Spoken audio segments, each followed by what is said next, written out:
Sneaky core, I, T's, and Y's. I love this because the ball gives us exact feedback on if we are moving our rib cage position to obtain a range of motion. We also get some hamstring activation that is keeping the pelvis really nice and stable so that we can truly concentrate on feeling rhomboids, mid and lower traps. So if you feel like you always struggle with getting upper traps to take over in any of these I's, T, Y exercises, definitely make sure to give this a shot. Okay, so what you're gonna do is you're gonna get one of these big balls right here, and you want to get your feet so that you can kind of pull your toes up against a wall, baseboard, anything like that. Now, you're going to get into essentially a plank position. I don't want you to have your hips bent, okay? This is not a plank. If I were to take this ball out from underneath me, I would basically be in a knee plank position. So I'm going to pull my toes up the wall so I find some hamstrings.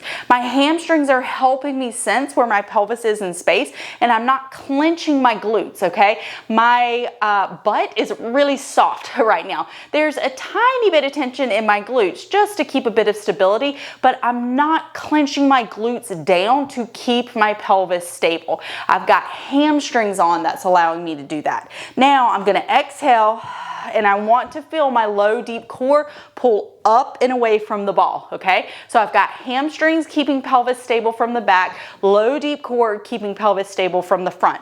And again, I'm in basically a straight line from the crown of my head all the way down through my pelvis. Now from here, I'm gonna do my I's, T's, and Y's. But what I wanna make sure is as I do each motion, so for instance, the I motion, that I'm not doing this as I come up, okay? And I will know exactly when I do it because I'm gonna feel the ball move. I'm gonna feel myself move against the ball. So I have to keep the hamstrings on and the deep core on to keep myself stable as I'm doing the movement. So for instance, the Y, exhale, lots of deep core, hamstrings on. I'm gonna come here, reach up, keeping everything else stable and still, and then come back down. Reach up, keeping everything else stable and still, come back down. Another thing I like to do is add in an exhale as I'm going through the motion. That helps me feel my deep core pull up and away from the ball and make sure that I've got that really great engagement as I'm going through the exercise. So for instance, with the Y, I'm gonna be here, exhale, come down,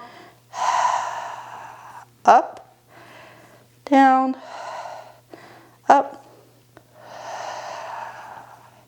So notice as I'm coming up, the ball isn't moving, my rib cage isn't moving, none of that is happening. So this is an awesome way to get some sneaky core and really isolate mid, low traps, rhomboids with your I's, T's, and Y's. All right, that's how you do it.